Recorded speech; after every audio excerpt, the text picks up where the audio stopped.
В России реализуется пилотный проект по введению цифрового рубля. С 1 сентября 2024 года пилот расширился, а с лета 2025 года должна появиться инфраструктура для работы с цифровым рублем для крупных кредитных организаций.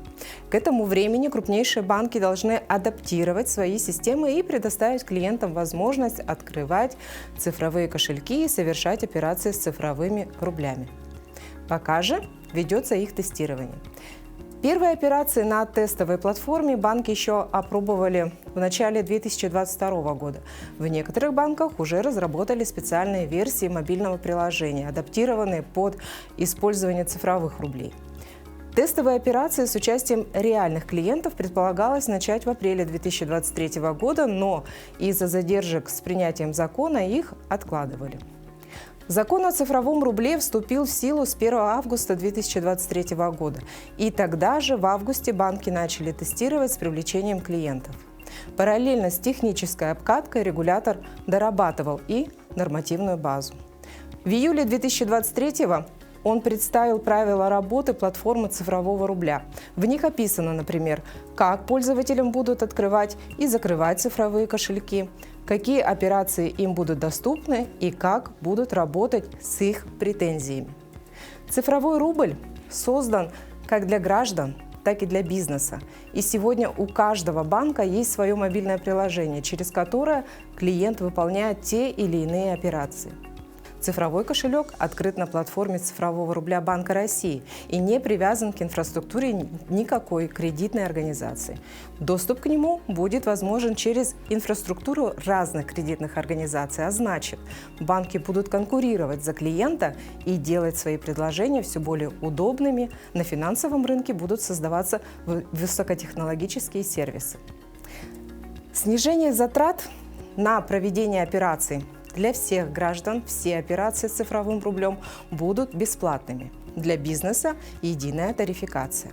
Банк России уже утвердил тариф на операции при покупке товаров и услуг. Торговая точка за цифровые рубли будет платить комиссию, но не более 0,3%. Тогда как карточный эквайринг достигает порой 3 или 3,5%. Это выгодно и крупному, и мелкому бизнесу. Все платежи и переводы в пользу государства будут бесплатными. Гарантирован высокий уровень сохранности средств, так как цифровой рубль является обязательством Банка России, в отличие от безналичных средств, которые находятся на счетах кредитных организаций. Будет расширяться линейка инновационных сервисов для пользователей, развитие новой платежной инфраструктуры.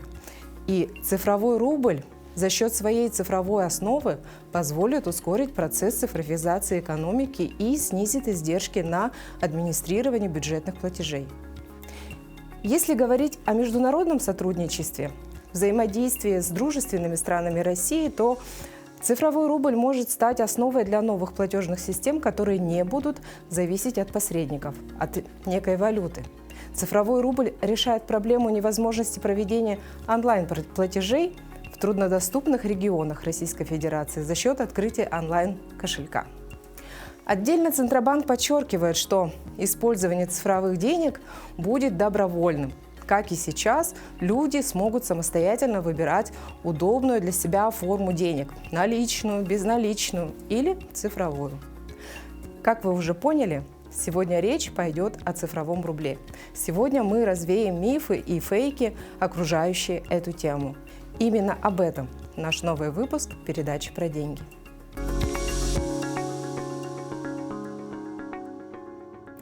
В социальных сетях и мессенджерах стала появляться ложная информация о цифровом рубле. Панику и страх вокруг появления новой формы денег подогревают мошенники. Они распространяют фейки, и ведь эти фейки помогают им выведать персональные данные клиентов, банков и проворачивать разные схемы. Поэтому узнавать новости лучше из первоисточников. Цифровой рубль планируют ввести в оборот уже совсем скоро. Не все россияне достаточно осведомлены о том, как будет работать новый инструмент, и этим охотно пользуются разнообразные фейкометы, мошенники и прочие недобросовестные лица, которые пытаются исказить новости о грядущей новинке ради собственной выгоды. Мы собрали для вас самые популярные фейки про цифровой рубль, с помощью которых злоумышленники пытаются завладеть личными данными россиян, а антироссийские пропагандисты стараются вызвать панику и страх. Предупредите о них своих близких, так как волна вбросов про цифровой рубль будет только усиливаться к дате начала его работы. И сегодня у нас в гостях Тимур Григорьев, начальник отдела платежных систем и расчетов отделения Банка России по Республике Саха-Якутия. Здравствуйте, Тимур. Здравствуйте. Да, и мы с вами уже не первый раз встречаемся в нашей студии. Как раз первый выпуск, который мы делали вместе с вами, он был посвящен теме цифрового рубля. Вы тогда очень интересно и подробно рассказали о том, что это такое, что это за валюта, да, и так далее. То есть мы с вами тогда рассматривали очень много полезной информации. А сегодня мы будем говорить о мифах, которые мы с вами должны будем развеять. Итак, существует такой миф среди цифрового пространства, что наличные исчезнут. Правда ли это? Да, это миф, потому что цифровые рубли, о которых мы сейчас говорим, да, они будут появляться в дополнение к существующим формам нашей национальной валюты, рубля. Как мы знаем, сейчас уже есть два вида нашей национальной валюты. Это вот, получается, наличные деньги, то, что у нас в кошельках, это купюры, монеты, а также безналичные формы денег, это вот деньги на счетах банков.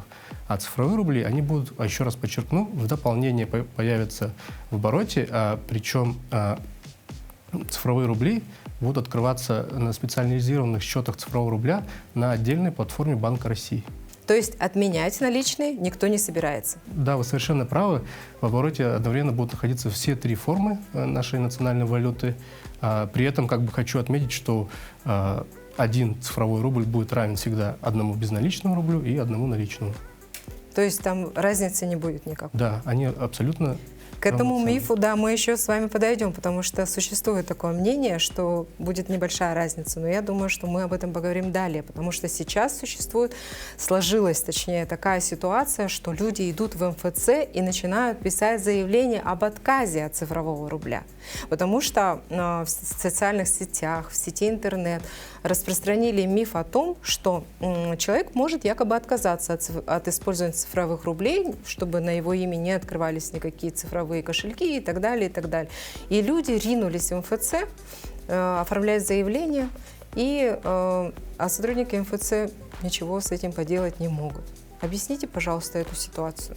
Да, на самом деле я тоже сам видел в мессенджерах такого рода заявления в виде видеороликов, да. Ну, это могу точно сказать, что это миф, потому что, допустим, МФЦ никак не связан вообще с цифровыми рублями. Все, что связано с цифровыми рублями, это вот будет происходить на добровольной основе. То есть каждый человек может, если захочет, открыть себе счет цифрового рубля, но при этом автоматически или же без его ведома, да, никакие кошельки цифровые не будут открываться. Причем хочу подчеркнуть, что цифровые кошельки открываются именно самим человеком в мобильном приложении, привычном дистанционного банкинга. То есть в любом банке, которым, например, я пользуюсь определенным банком, открываю мобильное приложение и принимаю решение, да, открывать мне цифровой кошелек с цифровыми рублями, либо не открывать. Да, вы правы. Во-первых, подчеркну, что никаких договоров подписывать на бумаге не надо будет. То есть все, что надо будет сделать, это в дальнейшем, когда внедрится цифровой рубль, это открыть привычное приложение нашего мобильного банка, и там возможно будет открыть при желании счет цифрового рубля. Ну, соответственно, и походы в МФЦ с этими заявлениями следует отменить, да? Да, действительно, в МФЦ ходить не надо, потому что МФЦ никак не связаны с процедурой открытия цифровых кошельков, поэтому выбор стоит за каждым. То есть, если ты захочешь открыть себе счет, то ты можешь это сделать в приложении банка. Спасибо большое, Тимур. И переходим к следующему мифу. А следующий миф связан с тем, что якобы цифровой рубль придумали для тотальной слежки. И еще распространяются фейковые новости о том, что цифровой рубль создается, чтобы ограничить расходы россиян. Давайте развеем и эту ложь. Да, действительно, это миф, потому что каждый человек сможет распоряжаться своими рублями так, как он захочет. При этом хочу подчеркнуть, что уровень конфиденциальности будет на таком же уровне, как это сейчас происходит с безналичными рублями. То есть эти операции не будут на виду у кого-то, да, то есть они также сохраняются, только в нашем приложении, и человек сам принимает решение, купить ему эту вещь или что-то, куда потратить свои деньги, в принципе. Да, по аналогии с безналичными рублями, на счета цифрового рубля также будет распространяться банковская тайна, то есть никто не будет раскрывать там информацию о количестве денег на вашем цифровом кошельке, а также о операциях, которые вы совершили. Но вот здесь, наверное, стоит рассказать о преимуществах цифрового рубля, потому что следующий вид как раз мифов и фейков, да, связан с тем, что многие озаботились тем, что только пенсии и зарплаты будут перечислять в виде цифровых рублей. То есть уже человек не сможет, в привычном ему виде, получать заработную плату. Так ли это? Особенно это волнует, я так понимаю, сотрудников бюджетных организаций, потому что именно среди бюджетников мошенники пытаются внедрить вот эти фейки, да, чтобы посеять там панику среди этих граждан. Касаемо выплат зарплаты и пенсии пенсионерам, хочу сказать, что привычные формы получения, привычные формы останутся, то есть любой гражданин при желании также сможет продолжить получать свою заработную плату или пенсию в наличной форме или в безналичной по картам, а в дополнение к этому он сможет еще при своем желании открыть себе цифровой кошелек и получать зарплату в цифровом виде. То есть получается, что никто не будет принуждать, заставлять, отправлять какие-то требования, да, о том, чтобы получали зарплату только в виде цифровых рублей. То есть такого категорически не будет. Да, никакого принудительного перехода на цифровую форму получения зарплаты не планируется, и это нецелесообразно. Ну и следующий фейковый сброс связан с техническими сбоями. Якобы опять же, рассылаются фейковые сообщения, да, и там указано, что деньги сгорят при отключении света. Неужели такое может случиться на самом деле? Это, конечно же, большой миф, потому что даже если по аналогии с безналичными деньгами смотреть, да, если у нас какие-то перебои бывают с электричеством, то наши же деньги на счетах банков не исчезают. Также и с цифровыми рублями. Там предусмотрены процедуры резервирования, и никакие сбои не повлияют на сохранность ваших денежных средств. То есть, получается, мы же привыкли получать сервисы круглосуточно и 365 дней в году. Также будет и с цифровыми рублями. То есть, если кто-то вдруг решит отключить общий рубильник, цифровые рубли никуда не денутся? Да, все верно. И если вдруг будут какие-то перебои с интернетом и так далее, то есть все равно это будет существовать так же, как существует сейчас у нас безналичные деньги? Да, совершенно верно, потому что все данные будут храниться на платформе цифрового рубля, которая соответствует самым последним требованиям, в том числе и информационной безопасности, и устойчивости, и кибернадежности. Вот вы здесь упомянули платформу Банка России. Что это за платформа? Расскажите о ней, пожалуйста, подробнее. Для цифрового рубля создана специализированная платформа Банка России, доступ к которой мы сможем получить с помощью привычных нам мобильных приложений банков. То есть нам не надо заходить на сайт Банка России, отдельно там регистрироваться, создавать личный кабинет и так далее. То есть если мошенники же тоже эти схемы используют, мы уже знаем привычные, да, схемы мошенников, которые указывают, что чтобы, например, получить какие-то выплаты или открыть встречный кредит, людей отправляют на сайт Банка России якобы для того, чтобы это сделать. Так вот, здесь, получается, не нужно гражданину обращаться лично в Банк России. Да, совершенно верно. Как я упомянул ранее, доступ мы имеем всегда через любое приложение банка, клиентом которого вы являетесь. То есть, если у меня, допустим, есть 3 разных приложения от 3 различных банков, я могу через любое приложение получить доступ к своему цифровому кошельку и распоряжаться там своими средствами. То есть и на сайт Банка России мы заходим только для того, чтобы повысить свой уровень финансовой грамотности. Да, правильно? все верно. Вот. И еще один миф, очень такой. Не знаю, когда я его прочитала, мне показалось это очень смешно. Но все равно возникают вопросы и есть реакция. Самое главное, что есть реакция у граждан. Так вот, миф связан с тем, ограничен ли срок годности у этой цифровой валюты. И какое отношение цифровой рубль имеет к криптовалюте. То есть люди думают, что его можно намайнить, то есть не заработать привычным путем, да, а именно вот как-то его там создать путем каких-то, ну, там, не знаю, как это называется, ну, махинаций назовем.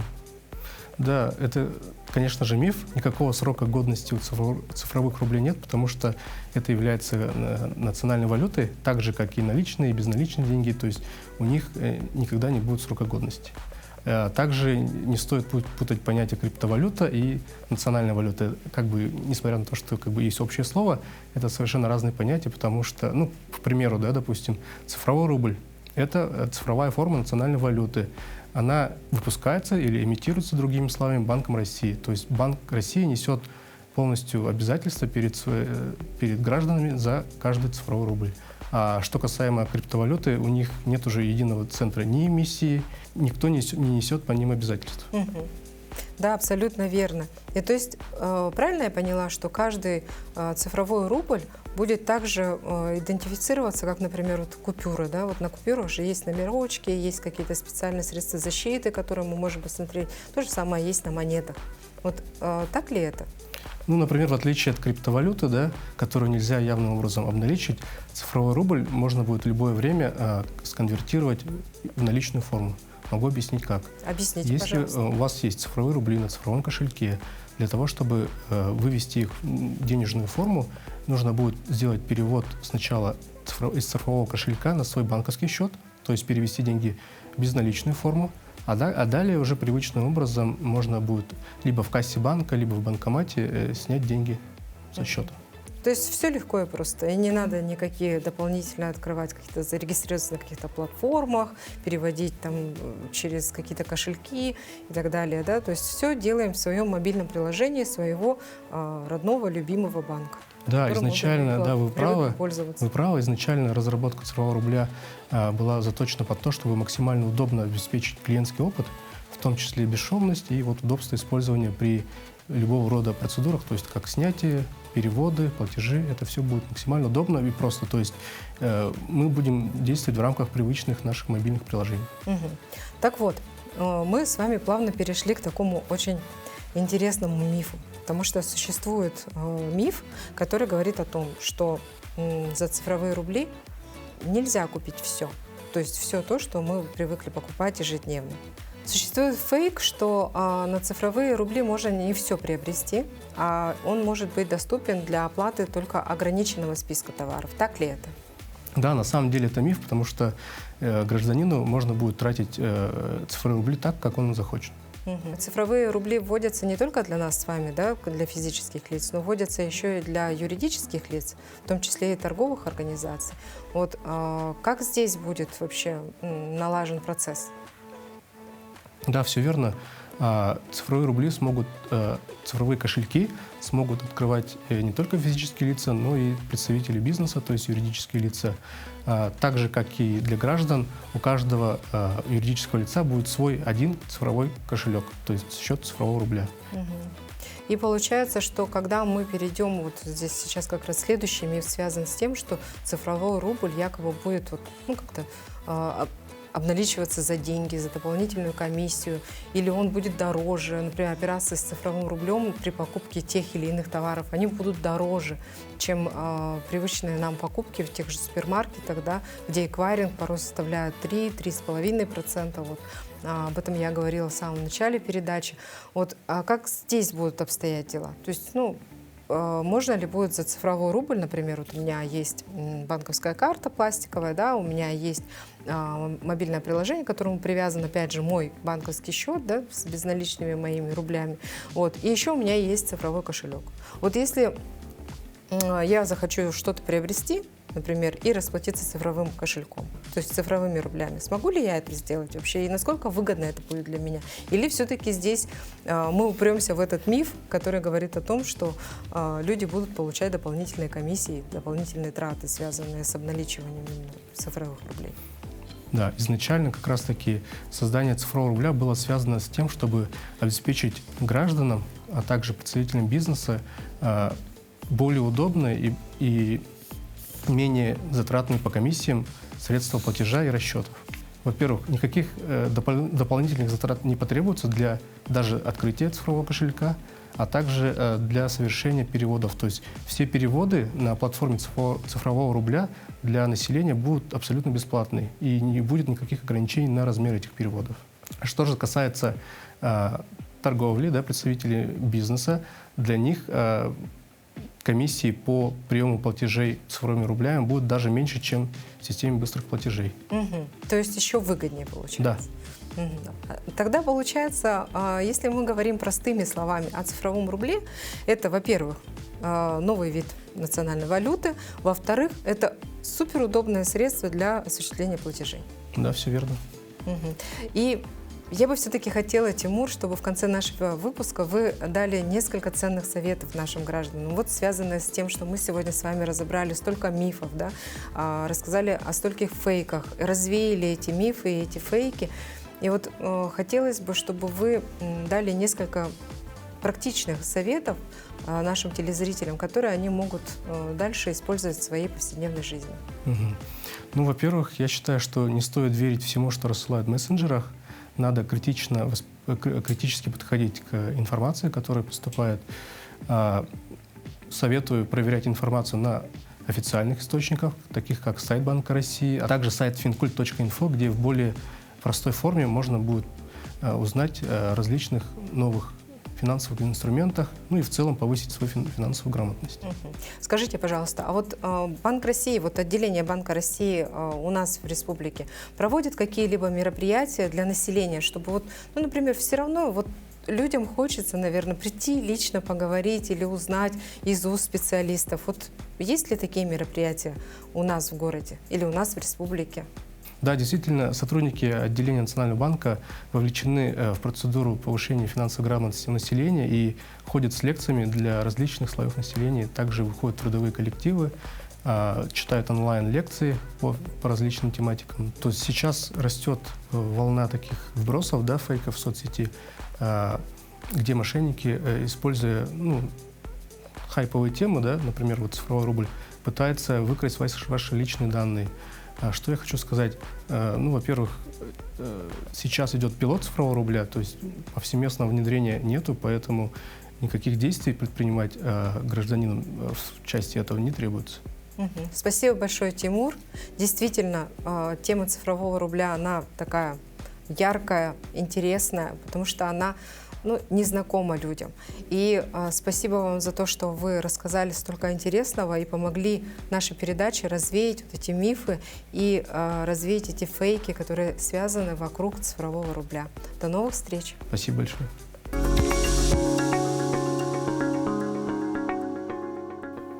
К сожалению, люди верят фейковым новостям из-за недостатка информации, из-за привычки не доверять официальным данным, а также непонимания, как защититься от угрозы. По данным ВЦИОМ, каждый второй россиянин верит в существование мирового правительства. Сегодня мы все свидетели фейков такого рода. Они широко распространились в последнее время.